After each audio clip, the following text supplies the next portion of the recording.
Hello जी। एक आईओक्यूम का question है जो थोड़ा आईआईटी रेलेवेंट है। मैं कुछ शॉर्ट ट्रिक्स ही बताता हूँ। आपने देखा होगा एक डेफिनेट इंटीग्रेशन का क्वेश्चन मैंने एक शॉर्टकट से कराया था रिमाइंडर थ्योरम यूज करके। तो वैसा ही एक सवाल सामने है। पी एक्स दे रखा है एक्स की पावर 2025 इसी साल की बात, एक्स की power 4 x cube 2 x square x plus 1 are be a polynomial remainder when the polynomial p is divided by q. तो ये remainder theorem dividend is equal to divisor question remainder है ना। तो क्या था वो एल्गोरिदम, एक्स की power 2025 बराबर है आपका क्वेश्चन मान लेते हैं mx है, डिवाइड किया आपने q से है ना। तो q के कुछ फैक्टर वगैरह कर दिख रहे हैं। देखो पहला तीसरा और पांचवा टर्म देखो बड़े प्यार से दिख रहा है ना, एक्स स्क्वायर प्लस 1 का होल स्क्वायर लिखा हुआ है।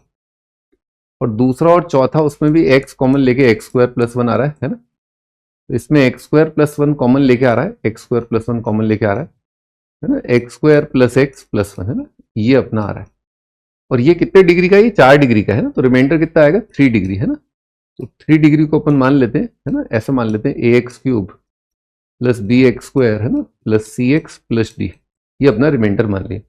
अब आपको हल्का हल्का तो याद होगा कि जब भी हम 4 डिग्री से डिवाइड करते हैं तो रिमाइंडर 3 डिग्री होता है। और ये एक आइडेंटिटी है, इसमें अपन क्या रखते थे है ना, इसमें अपन रिमाइंडर निकालने के लिए इसके रूट्स रखते थे है ना।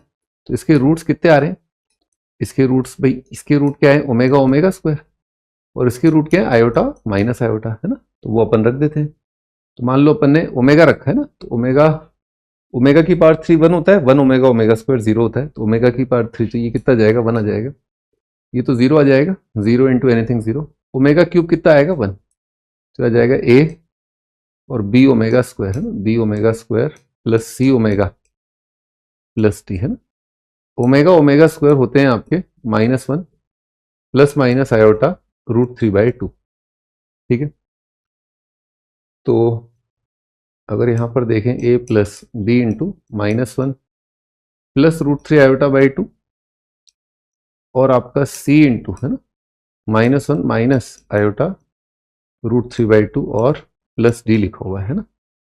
अगर आयोटा का कोफिशिएंट लेफ्ट साइड 0 है, राइट साइड आएगा b माइनस सी इंटू आयोटा √3/2, तो ये पूरा का पूरा ये 0 हो जाएगा। तो b is equal to c आ गया। दूसरा रिलेशन क्या आ रहा है, 1 is equal to a minus b/2 minus c/2 और प्लस टी है ना, क्योंकि बी और सी बराबर है -b/2 है ना, b/2 है ये है ना, b/2 है,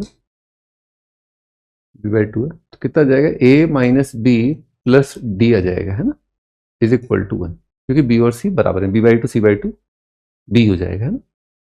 ओपन आयोटा रख देते हैं। देखिए ओमेगा स्क्वायर रखने की जरूरत नहीं पड़ेगी क्योंकि रियल इमेजिन बराबर करके वही बात आएगी। आयोटा रखा तो आयोटा की पावर 4 1 होता है ना। तो ये 2025 को 4 से डिवाइड के रिमाइंडर 1 आएगा, तो आयोटा आ जाएगा। और ठीक यहाँ पर कैलकुलेशन कर रहे हैं तो आयोटा का क्यूब कितना आएगा minus iota minus b plus c iota plus d. Iota का कोफिशिएंट कंपेयर किया, सी माइनस ए बराबर आएगा 1 है ना। रियल कंपेयर किया कितना आएगा, Delhi minus Bombay is equal to 0।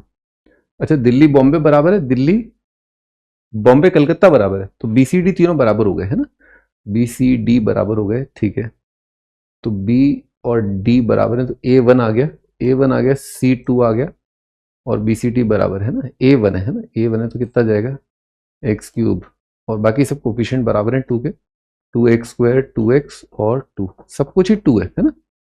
C2 है, B2 है, C2 है, B2 है, D2 है, ये आ गया। क्या पूछा है R3 ना, कितना जाएगा 27, 9 2 18 और 3 2 6 प्लस 2 है ना।